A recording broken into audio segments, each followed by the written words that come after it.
Ika-22 taon na ang lumipas, ngunit tila kahapon lamang nagsimulang buuin ang munting simbahang ito.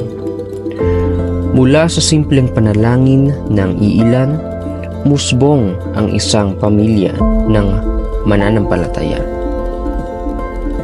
Isang tahanan ng pananampalataya, pag-asa at pag-ibig. Sa bawat taon, dala ang mga hamon at pagsubok. Hindi natinag ang ating pananampalataya. Sa bawat tagumpay at pagbagsak, ang Diyos ang naging ating sandigan.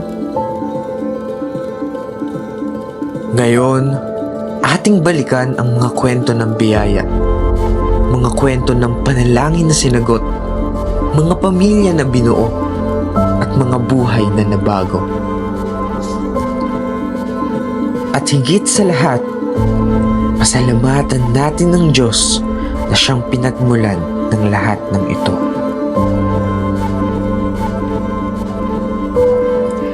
Dalawang taon na ng biyaya. Sa ating pagdiriwang ngayon, naway manatili sa ating puso ang isang paalala.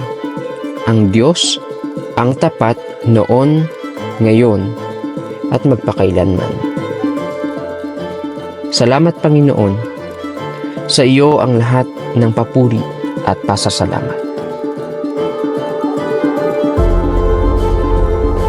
Sa 22 taon ng Mount Banarayod Baptist Church, tunay na nakita natin ang kamay ng Diyos maging sa lahat ng aspeto po ng ministry ng church na tinatag ng Panginoon sa lugar nito. Marami po mga hamon ang dumating, may mga challenges, may mga panahon ng paghihina, ngunit lagi tayong itinatayo ng Panginoon. Ang bawat isa sa inyo ay patunay po ng kanyang pag-ibig at biyaya. Huwag po tayong tumigil sa paglilingkod. Patuloy tayong magkaisa sa pag-abot sa mas marami pang kaguluhan.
Magitan ng pagtaas na kamay ng iyong walang kabuluhang anibig.